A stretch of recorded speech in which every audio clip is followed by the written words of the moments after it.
Commander Thalin Rourke watched the mining station drift through the blackness like a dying ember. The planet below was a gas giant, its swirling storms illuminated by flashes of electric blue lightning. Beyond its glow, the darkness stretched endlessly, and then something shimmered. At first, the crew thought it was debris reflecting light. Then the shimmer pulsed back, rhythmic, deliberate. Rourke leaned forward, squinting through the viewport. The space around them filled with faint, drifting orbs, translucent creatures that glowed in colors too perfect to be mechanical. They moved in graceful patterns, pulsing like a heartbeat. "Bioluminescent life forms," said Dr. Venn, her voice trembling. "In deep vacuum." "That's impossible," but the orbs danced closer, their light forming familiar shapes, faces, outlines of people. Rourke saw his sister's smile, the same one from her last transmission before the storm took her ship. He knew it couldn't be real, yet the glow imitated her perfectly down to the scar on her lip. Then came the sound, not through air, but through their com systems, whispers of voices, calling their names.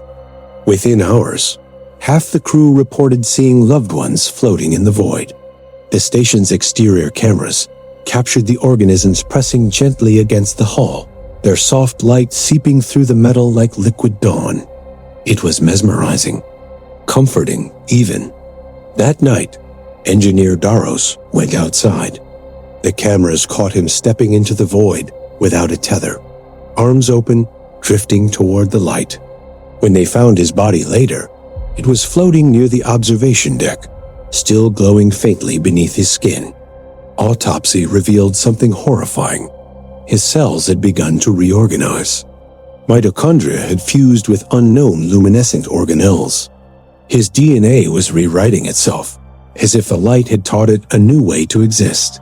Dr. Venn insisted on studying samples. Against protocol, Rourke approved.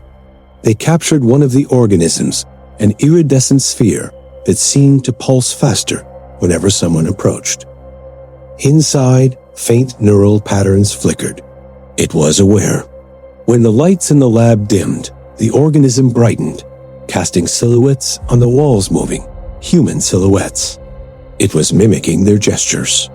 Then it spoke, not in words, but in light. The pulses translated into binary rhythm, repeating 3 syllables: feed, merge, awaken. Rourke felt it inside his mind, like a hunger not his own. Every crew member started craving the glow, drawn to it like moths to flame. One by one, they disappeared from their quarters, lured to the observation bay. The security feeds showed them pressing their faces against the glass, whispering to the lights as they consumed the faint tendrils that reached through microscopic cracks in the hull. Those who fed didn't die immediately. They changed. Their eyes became luminous, their skin translucent.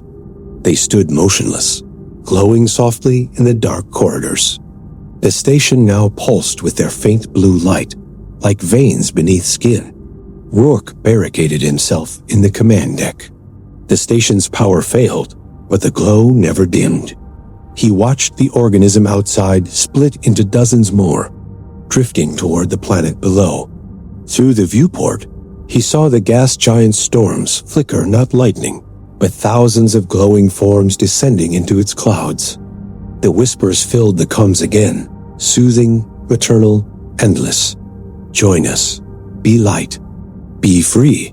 Dr. Venn's voice came through, though she had already been consumed hours earlier. "It doesn't hurt, Commander. It just changes the dark." He should have turned off the feed. Instead, he stared into the light until he saw his sister again, smiling, reaching out. The glow filled the room, wrapping around him like warmth. His skin tingled, his vision flooded with white. In the station's final transmission, a single frame survived, Rourke's face illuminated from within, mouth open in awe, eyes blank. Days later, a rescue vessel arrived. They found no survivors, no power, only a silent station, glowing faintly in the dark, as if alive. The rescuers recorded faint signals emanating from the gas giant below. Patterns of light danced across its clouds, spelling one phrase in binary rhythm. We remember the dark. We hunger for the light.